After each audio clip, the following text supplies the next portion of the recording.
The Mysterious Shop. In the small, peaceful town of Willowbrook, nothing much ever happened. People lived quiet lives, and every day felt the same as the last. That was until one strange morning when the townsfolk woke up to find a new shop on Main Street.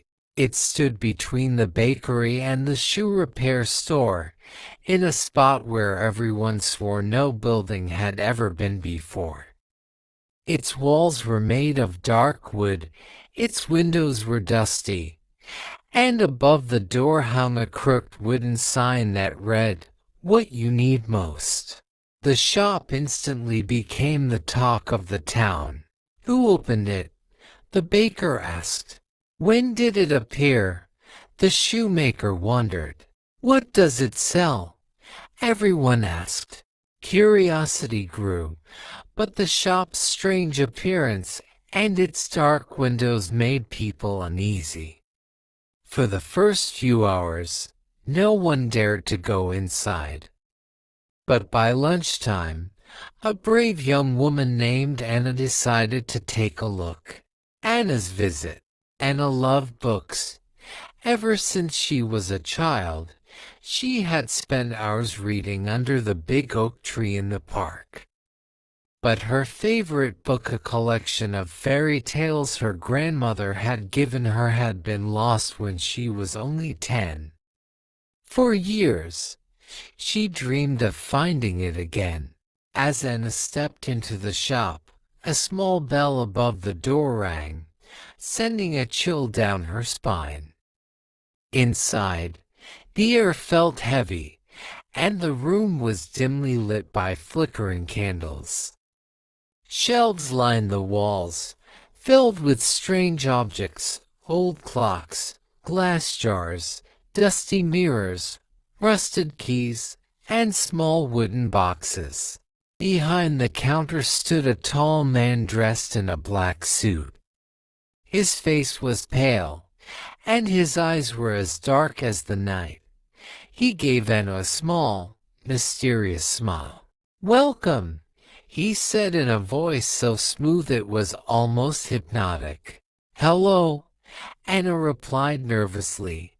What kind of shop is this?" "This is a shop where you find what you need most," the man said. "But be warned, everything here comes with a price." Anna didn't understand what he meant, but her eyes were drawn to a shelf on the right. There, among the strange objects, she saw a book. Her heart skipped a beat. It was her book, the one she had lost so many years ago. "How is this possible?" she whispered as she picked it up. The worn cover, the golden letters, the pages filled with familiar stories. It was exactly as she remembered. "Do you want it?" the man asked. "Yes," Anna said, clutching the book tightly. "Then you must leave something behind," the man said. "Something you love." Anna hesitated. She didn't have much, but she wore a bracelet her mother had given her, a simple silver chain with a tiny charm.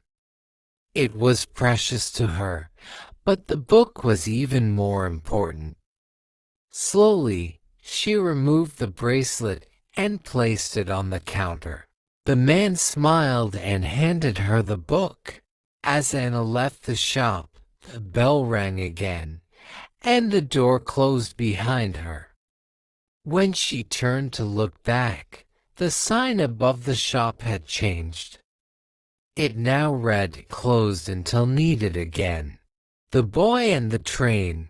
Weeks passed, and the mysterious shop became a legend in Willowbrook. Some people swore it never existed, while others said it moved from street to street. Then one day, it appeared again, this time on a quiet corner near the park. Sam, a lonely 8-year-old boy, was the next to discover it. Sam often played alone because he had no friends. His parents were always busy, and his only comfort was a shiny red marble he carried everywhere. When Sam stepped into the shop, the bell rang softly. The air smelled of old wood and something sweet, like cinnamon. The boy looked around in wonder at the shelves full of strange and magical things. On a small table, he saw a wooden toy train. It was painted bright red and blue, with tiny wheels that looked like they could really move. Sam's eyes widened. "I used to have one just like this," he said to himself. The man in the black suit appeared behind the counter. "Would you like it back?" he asked, his dark eyes watching Sam closely. Sam nodded eagerly. "You must leave something behind," the man said. "Something you love." Sam hesitated. He didn't have much, but his red marble was his treasure. Slowly, he placed it on the counter. The man smiled and handed Sam the train. "Take good care of it," he said. When Sam returned home, he discovered the train wasn't ordinary. It could move on its own, chugging across the floor as if it were alive. Even more amazingly, it seemed to lead him to places where other children were playing. Soon, Sam made new friends, and his days were no longer lonely. The shop's secrets.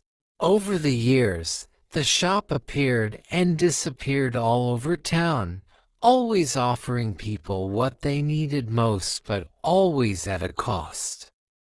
Some left behind small things, like jewelry or keepsakes.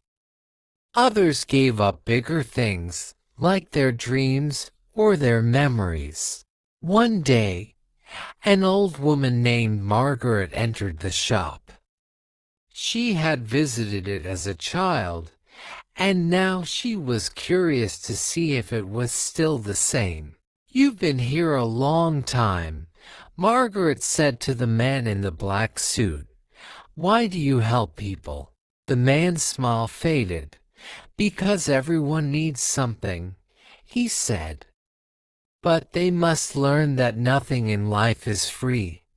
Everything comes with a price." Margaret studied him. "And what about you? What do you need?" The man's dark eyes grew distant. "I need to find someone brave enough to take my place." "What happens if you don't?" Margaret asked. "Then the shop disappears forever," the man said. The final visitor. Years passed, and the shop became a forgotten legend. But one day, a young artist named Claire found it in an overgrown alley. She had been struggling with her work, unable to find inspiration, and felt lost in life. When Claire entered the shop, the bell rang softly, and the man in the black suit greeted her. On a shelf, Claire saw a blank canvas glowing softly, as if it were alive. "This will help you create your masterpiece," the man said. Claire wanted it more than anything, but when he asked her for a price, she hesitated. "What if I don't want to pay?" she asked. "Then you leave empty-handed," the man said. Claire thought hard. Finally, she said, "What if I offer something no one else can give?" The man raised an eyebrow. "And what would that be?" "My time," Claire said. The man's dark eyes widened. "Are you sure?" Claire nodded. "Yes." The man smiled softly. "Very well." He handed her the canvas, and in that moment, the shop began to change. The walls shimmered, the shelves faded, and the man in the black suit vanished. Claire stood alone, holding the glowing canvas. From that day on, the shop was never seen again. But Claire became the greatest artist the world had ever known.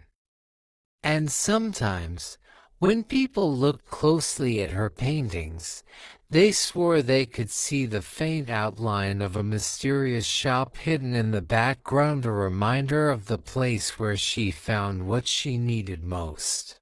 This was the story of the mysterious shop, a place of magic, mystery, and lessons that stayed with those who entered it forever.